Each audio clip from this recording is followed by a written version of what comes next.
distinguished alumni of Farook College on the dais,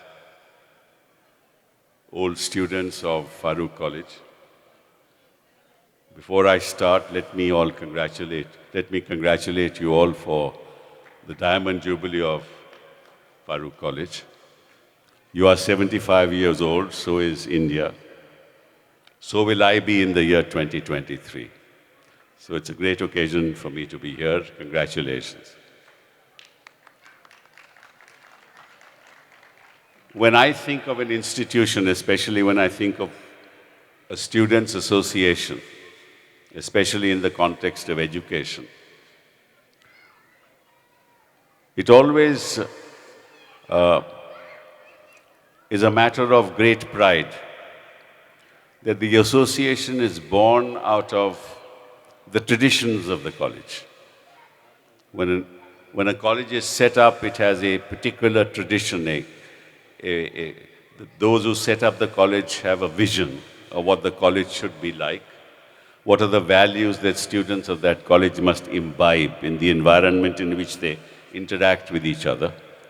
What is the future of the college in terms of what do they want to do in terms of the objectives of the college?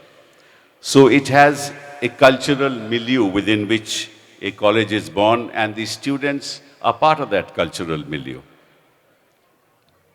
So, just like a nation, while you are an old students' association of the college, we in India, as citizens of India, are also an old students' association which wants to keep the cultural milieu of India when India was born and wants to take it forward. There's no difference between the two. We fought for independence.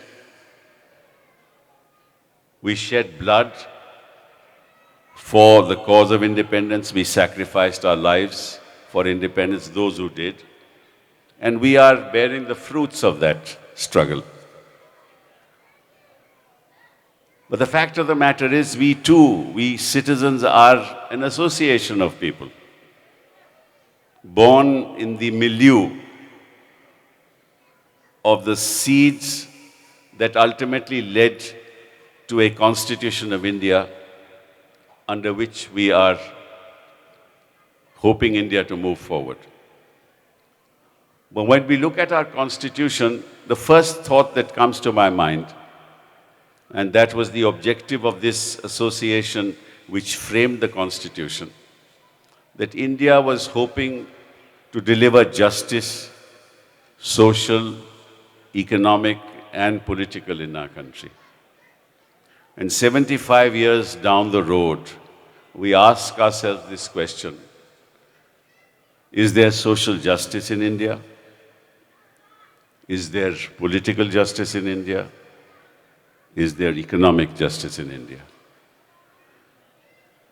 I don't know what your answers are going to be if you ask yourself that question. I'm a little concerned on all three fronts. Let's talk of social justice.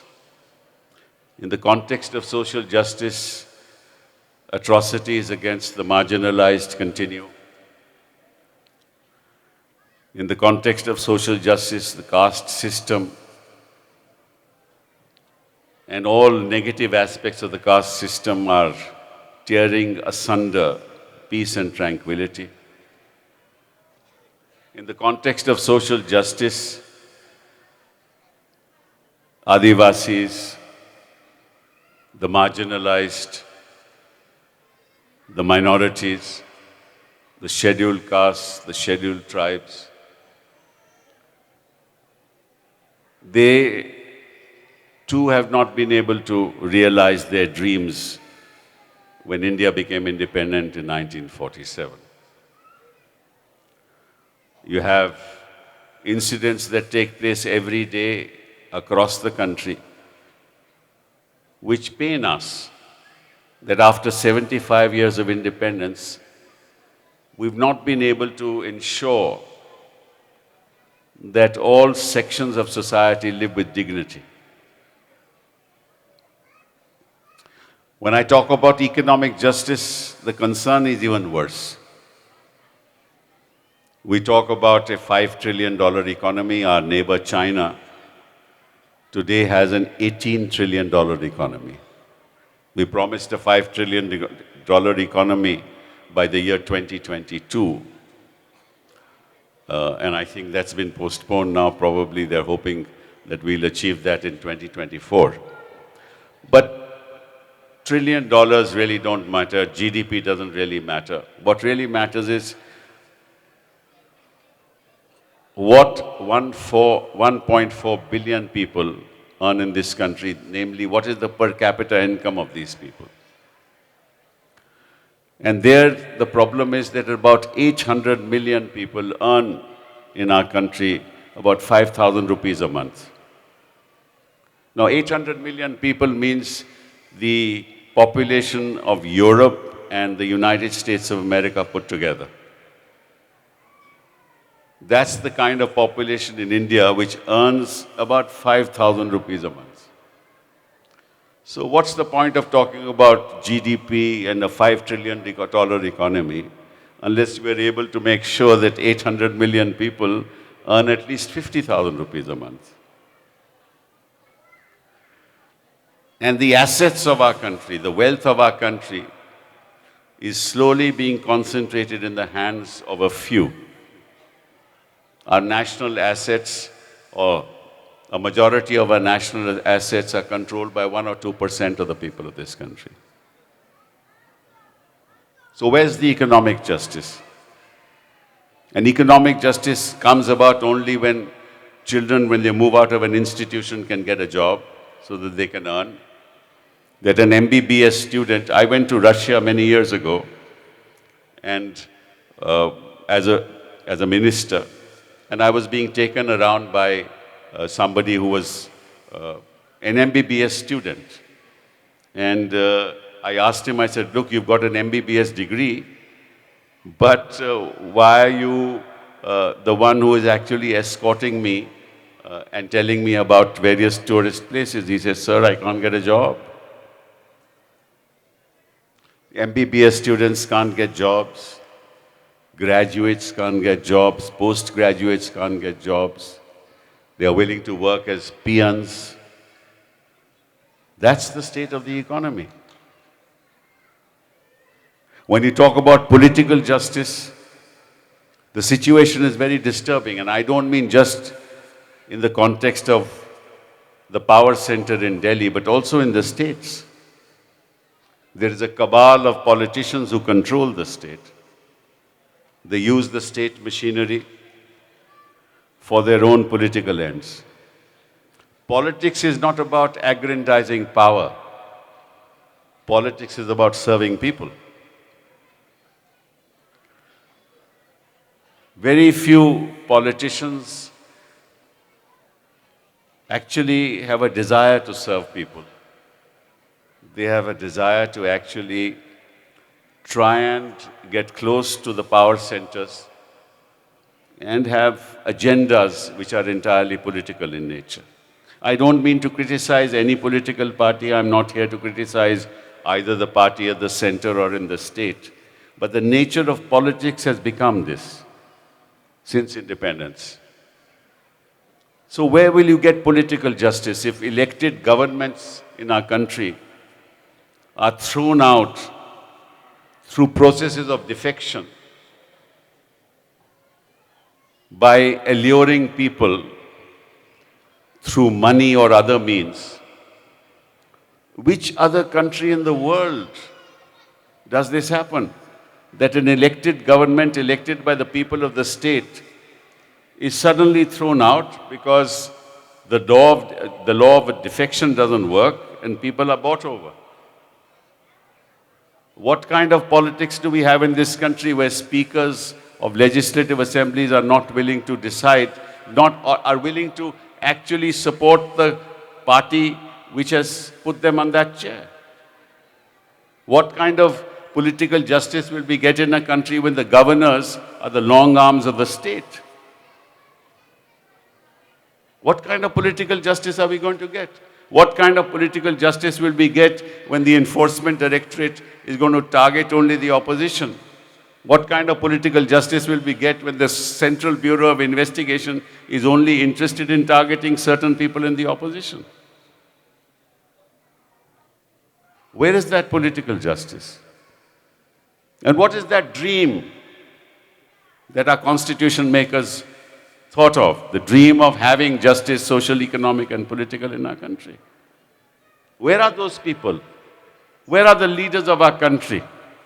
Why don't they raise their voice? Take my own community. Take the legal community. We're more interested in earning money than serving litigants. Look at the kind of fees we all charge.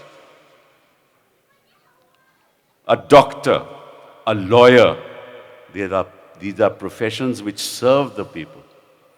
The objectives of these professions is that when somebody is in difficulty, you go out of your way. A doctor will wake up at night to serve his client. A lawyer will wake up at any point in time to serve his client. But where are those lawyers? Where are those doctors in this country? Where are those politicians who gave us independence, who were part of a national movement? Yet, while you sit here, while you work in the UAE, there is an umbilical cord which connects you to your country. You want your country to move forward, which is why persons like Dr. Azad have set up institutions in India. That is why a visionary like the ones who set up Farook College realized that it's important to educate the girl child. And that I am told that in that institution, at least for a very long time, there were more girls who were being taught in that institution than men. I mean, that's the vision. That's the vision of people who set up an institution. That's the vision of our constitution makers who wanted India to be a great nation. But you have to follow up on that vision. We can't allow that vision to be destroyed merely because we want power, whether we want power in the center or want the power in the state. Power is a means for doing justice. Power is not a means to do injustice. So when I came here and when I, met people here, the Old Boys Association, Samdani, the minister, the young minister, the youngest minister, I believe, in Kerala, who is also an advocate. I just asked him, I said, how many years did you practice? He said, only 3 years.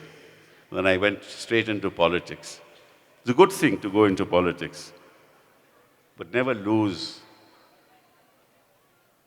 that vision for which you are in politics. I know because I fight these cases every day in the Supreme Court, every day. I know the kind of things that are happening in my country. Yet, I have a dream about my own country. And the dream is no matter what happens, no matter what the opposition, no matter what the problems on the way, we must fight to make India the great nation that it deserves to be. We citizens love our country. Nobody can doubt that.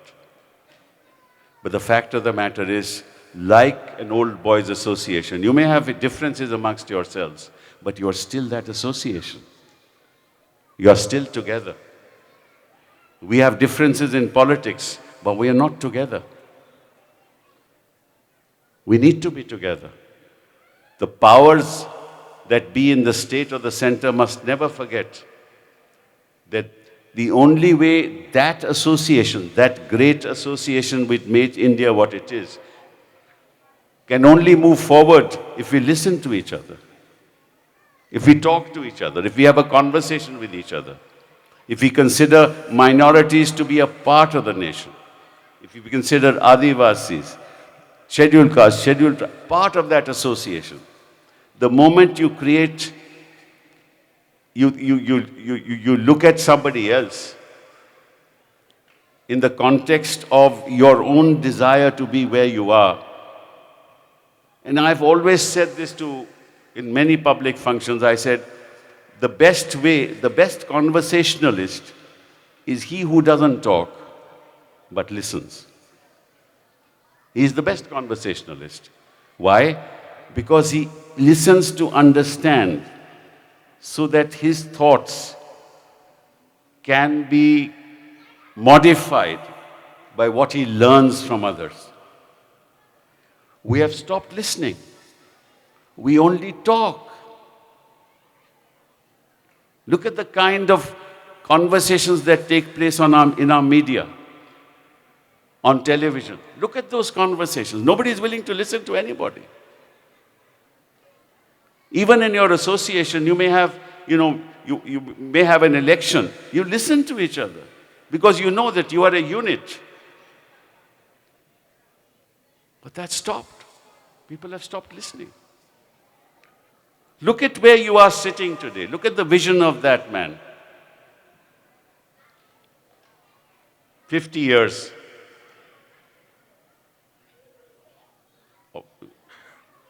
What has he made out of this half desert? I mean, this is an oasis of opportunities. For nothing, out of nothing, because they had a vision that with nothing they can make something. We had something, we are making nothing out of it. That's the sad part. I didn't want to be pessimistic as I came here, but I think that we need to know what we are up against to create something for the future. We should know what the difficulties and the challenges ahead. Dr. Azad talked about education. Let me share my thoughts on education. You're right. The education structure in our country needs to change radically.